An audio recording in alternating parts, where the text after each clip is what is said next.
A'udzubillahi minasyaitonirrajim. Bismillahirrahmanirrahim. Assalamualaikum warahmatullahi wabarakatuh. Alhamdulillahirabbil alamin wa bihi nasta'in ala umuri dunya waddin. Wassalatu wassalamu ala nabiyina Muhammadin wa ala alihi wa ashabihi ajma'in. Ya alimullah ma'alimna ma yanfa'una wa anfa'na bima 'allamtana wa zidna ilma wa arana al-haqqa haqqa warzuqna ittiba'ah wa arana al-batila batila warzuqna ijtinabah. Rabbana zidna ilman warzuqna fahaman warzuqna taiban wa amalan mutaqabbalan ya ghafur rabbana innana amanna faghfir lana dzunubana wa qina adzabannar amma ba'd. Alhamdulillah, segala puji adalah milik Allah, Tuhan semesta alam yang telah menciptakan kita, dan karena rahmat dari Allah Subhanahu wa taala kembali kita berjumpa di channel iDream TV dalam program Tarbiyatul Aulad, ya, di mana kita akan sama-sama belajar tentang cara mendidik anak-anak kita agar menjadi pribadi yang soleh, sehingga kemudian mereka tumbuh dan berkembang, ya, menjadi anak-anak yang sanggup, ya, berjuang di jalan Allah Subhanahu wa taala. Kan kita maunya begitu, ya, sehingga nanti generasi muslim ini akan terus berkepanjangan karena ada anak-anak kita yang siap, ya, untuk menegakkan kalimat Allah di atas muka bumi, ya. Tidak lupa kita baca salawat dan salam, Allahumma sholli ala Sayyidina Muhammad wa ala ali Sayyidina Muhammad. Assalamualaikum ayuhan Nabi warahmatullahi wabarakatuh. Semoga Allah terima, ya, salawat dan salam yang kita baca dan dilimpah curahkan kepada para nabi dan para rasul, wabil khusus Rasulullah Muhammad sallallahu alaihi wasallam. Sahabat hadirin yang dirahmati Allah dimanapun Anda berada, di dalam kesempatan kali ini di program Tarbiyatul Aulad, ya, kembali kita akan melihat atau mengkaji tentang tips, ya, dan juga kiat, ya, bagaimana memfasilitasi anak menjadi pribadi yang baik, pribadi yang saleh. Ya, salah satunya adalah mengajarkan kepada anak-anak kita tentang bagaimana berkasih sayang seperti Rasulullah SAW. Jadi role model, ya, yang menjadi acuan, ya, kita agar anak kita menjadi anak yang soleh adalah Rasulullah, kan gitu. Ya, karena nggak ada lagi, ya, contoh paten, ya, terkait dengan manusia yang soleh, ya, selain Rasulullah, kan begitu aja. Maka kita ajarkan kepada anak kita, itu kan, bagaimana cara hidupnya Rasulullah SAW, bagaimana pendirian Rasulullah SAW, bagaimana keseharian Rasulullah SAW, termasuklah dalam bab berkasih sayang, bahwa anak-anak kita kan nanti akan jadi bagian anggota masyarakat. Ya, sekarang dia menjadi keluarga kita, kan, dia tinggal di masyarakat kita, tapi nanti kalau kita sudah meninggal, ya, dia punya kehidupan sendiri, ya. Dia menjadi bagian dari anggota masyarakat. Bahkan ketika kita masih hidup pun, kalau dia udah nikah, pisah rumah, gitu, ya, nah, dia udah punya kehidupan sendiri tuh, udah menjadi bagian dari masyarakatnya. Nah, kalau kemudian dia tidak memiliki, ya,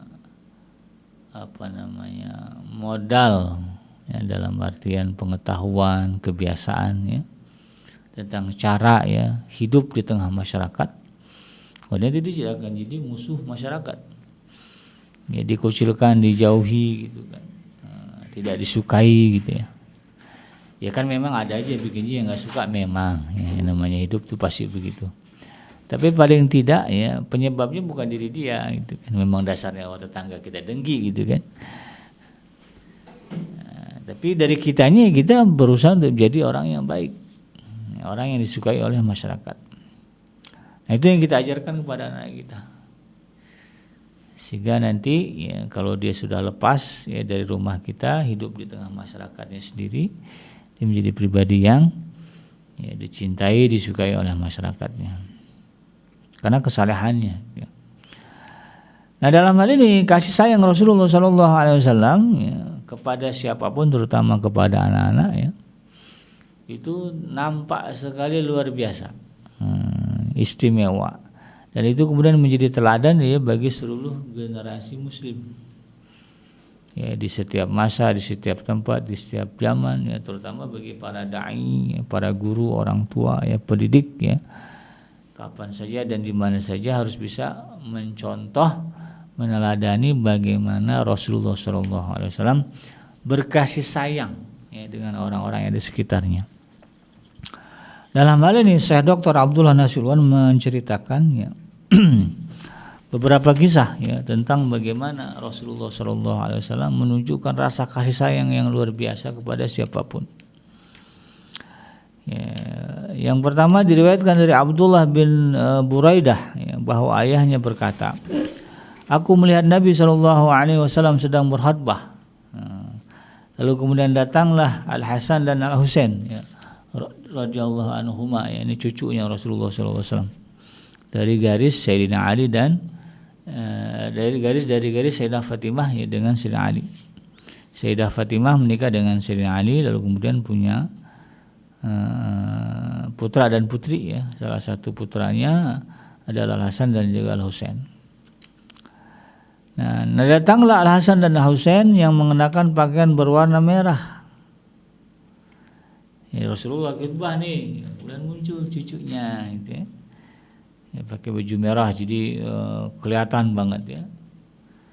Lalu kemudian mereka berjalan dan terjatuh.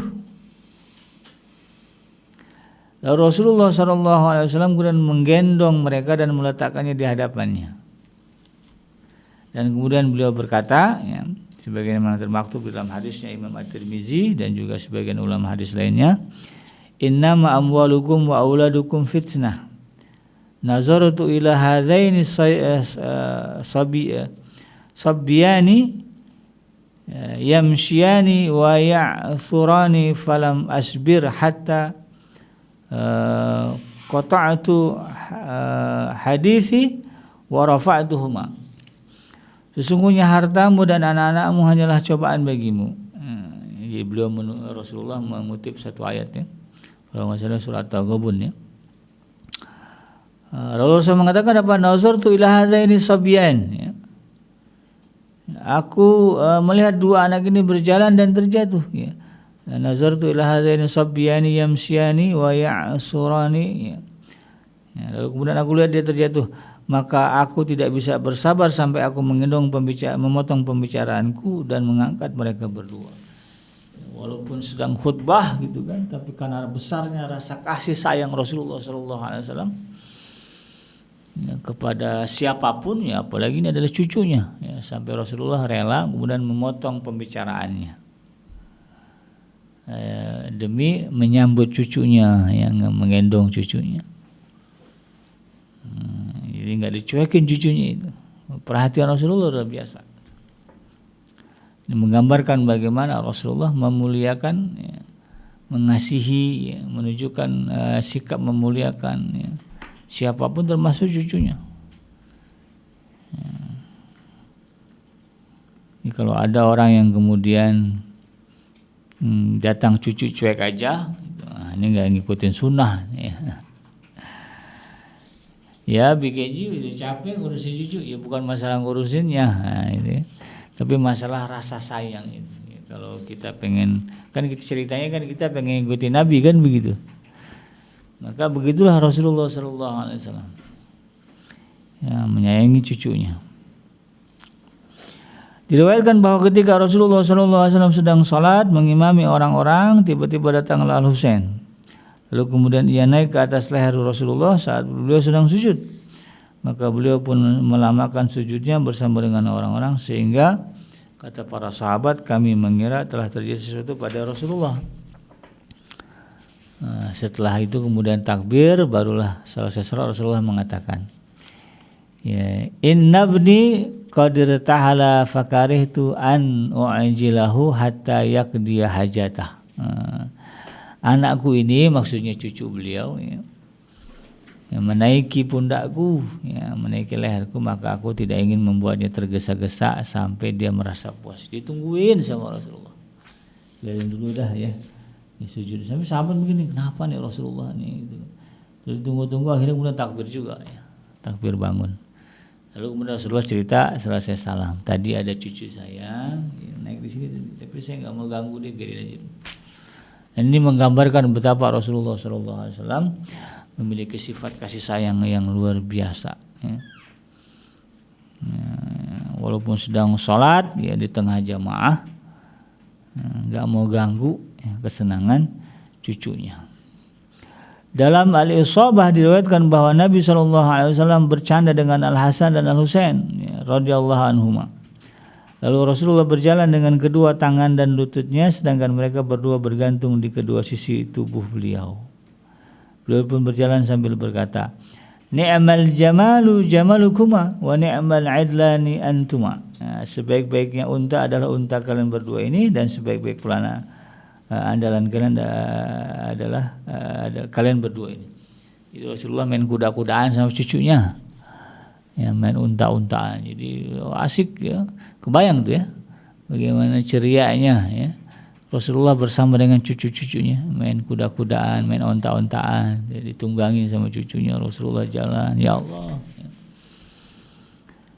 ya, bangga lah ya jadi cucunya Rasulullah ya. Jadi Sayyidina Hasan itu sampai pernah merasakan momen itu ya. Rasulullah ya, ditunggangi oleh cucu-cucunya. Rasulullah nggak jaim tuh, padahal pemimpin tertinggi ya, pemimpin tertinggi, tetapi Rasulullah tidak masalah ya, menunjukkan rasa cinta besar ya, kepada kedua cucunya. Kemudian diriwayatkan dari Anas ya radhiyallahu anhu bahwa Nabi SAW bersabda, "Inni la adkhulu fi sholati wa ana uridu italataha fasma'u buka as-sabiyyi fatajawwazu fi salati mimma a'lamu min siddati wajdi ummihi min bukaihi." Ya. Sesungguhnya aku akan melaksanakan sholat dan aku ingin memanjangkannya, namun aku mendengar tangisan bayi, maka aku meringankan sholatku karena aku mengetahui beratnya perasaan ibunya karena tangisan bayi tersebut. Ya. Jadi ini la adkhulul fi sholati ya, Rasulullah itu masuk sholat dan beliau ya, wa ana uridu italataha, maunya sholatnya agak lama, sholat jamaah ya. Fasma'u buka asabi, lalu kemudian aku mendengar ya, tangisan seorang bayi. Lalu kemudian Rasulullah meringkaskan sholatnya, dipercepat karena Rasulullah tahu ya bagaimana beratnya perasaan ibunya karena tangisan. Jadi rupanya ibunya ikut sholat jamaah. Ini menggambarkan bahwa perempuan juga dibolehkan sholat berjamaah. Di sini diriwayatkan oleh Imam Bukhari dan Imam Muslim. Jadi kalau ada orang yang melarang ya perempuan sholat berjamaah, nah ini mentok dia di sini ya. Ternyata di zaman Rasulullah ada ya wanita-wanita yang punya bayi sholat berjamaah di masjid. Nah, dan karena bayinya nangis, Rasulullah sampai memperingkas sholatnya. Karena dia tahu bagaimana ibu itu gelisah kalau dengar anaknya nangis. Itu rasa kasih sayang Rasulullah begitu luar biasa, ya, besar. Ya. Kemudian diriwayatkan dari Anas radhiyallahu anhu bahwa Nabi SAW melewati anak-anak. Ini ada di dalam kitab hadis yang Bukhari dan Imam Muslim ya. Lalu kemudian Rasulullah mengucapkan salam kepada mereka. Lalu Anas berkata, Rasulullah sering melakukannya. Jadi Rasulullah itu nggak segan kalau lagi jalan ketemu anak-anak. Lalu kemudian Rasulullah mengucapkan salam, Assalamualaikum. Oh, anak-anak itu senang ya kalau yang ngucapin salamnya Rasulullah, pemimpin tertinggi ya. Bahasa kita yang kalau presiden datang nyapa anak-anak itu luar biasa, anak-anak itu bangga ya. Betapa mulianya akhlak Rasulullah kepada anak-anak ya, menggambarkan rasa kasih sayang yang besar. Diriwayatkan bahwa orang-orang jika melihat buah pertama muncul, mereka membawanya kepada Rasulullah SAW. Lalu jika beliau mengambilnya dan berdoa, Allahumma barik lana fi samarina wa barik lana fi madinatina wa barik lana fi sa'ina wa barik lana fi muddina. Ya Allah, berkailah pada buah kami ini, berkailah kami di Madinah ini, berkailah kami pada takaran sa' kami, dan berkailah kami pada takaran mud kami ini. Kemudian beliau memanggil anak-anak yang paling kecil, lalu beliau memberikan buah tersebut. Jadi para sahabat kalau udah panen raya ya, panen pertama itu misalnya nanam pohon kurma gitu, lalu kemudian panen pertama kalinya itu panen pertama itu diberikan kepada Rasulullah dulu. Betapa cintanya ya para sahabat kepada Rasulullah pada masa itu ya. Apa-apa itu ya Rasulullah dulu. Dan Rasulullah menerimanya bukan buat diri dia. Begitu setelah didoakan beliau lalu kemudian panggil anak-anak yang paling kecil, sini. Nah, nih makan. Luar biasa. Rasulullah begitu nampak ya dari situ kasih sayang beliau kepada anak-anak. Nah, ini yang kemudian kita harus ya kalau bicara orang tua biasakan dalam diri kita, lalu kemudian biar itu terlihat oleh anak-anak kita, lalu kemudian dia akan belajar berkasih sayang. Apalagi kemudian anak kita menjadi objek kasih sayang kita ya.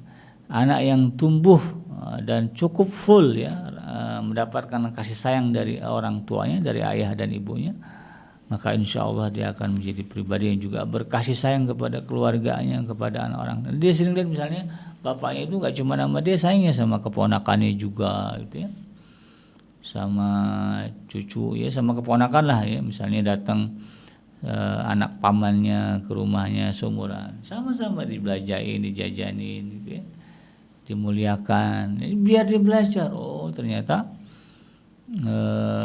ayah saya itu orangnya penuh kasih sayang.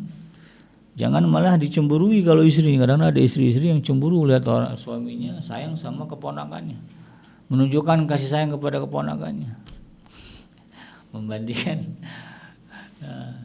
Justru itu bagian dalam upaya mengajarkan anak-anak, mengajarkan supaya anak-anak kita juga berkasih sayang dengan saudara-saudara dia. Ayah saya ternyata juga memperhatikan anak paman saya, ya, sepupu saya. Kenapa ya? Berarti itu bagian dari kebaikan. Nah, orang tua, ibu ya support lah, ya, jangan justru malah mempersoalkan. Ya. Dan itu akan membekas. Ya, saya punya paman yang begitu sayang dengan keponakan-keponakannya. Dia saana dengan anak-anaknya sayang gitu ya. Ya, dengan keponakan, dengan saya sebagai keponakan dia sayang juga gitu. Kalau datang dimuliakan, dikasih jajan, dibelanjain. Ketika saya besar sekarang ya saya ingat itu ya. Dan memuliakan dia sebagai paman saya, dan kemudian juga kepada anak-anaknya ya, sepupu-sepupu saya, kita juga lah ya, saya pribadi juga kemudian berusaha untuk menghormati, memuliakan mereka, menunjukkan kasih sayang yang besar juga kepada mereka. Kita perhatikan karena sikap orang tuanya. Nah, inilah yang kemudian kita harus coba tanamkan ya, dan kemudian kita ajarkan kepada anak-anak kita agar mereka menjadi pribadi yang penuh dengan kasih sayang kepada orang-orang yang ada di sekitar mereka. Yang benar datangnya dari Allah dan yang salah semata-mata dari kealfaan dan kehilapan saya pribadi. Saya bikin pamit undur. Hasbiyallahu la ilaha illahu alaihi tawakkaltu wa huwa rabbul arsyil azim. Subhanaka Allahumma rabbana wa bihamdika asyhadu an la ilaha illa anta astaghfiruka wa atubu ilaik. Walhamdulillahirabbil alamin. Assalamualaikum warahmatullahi wabarakatuh.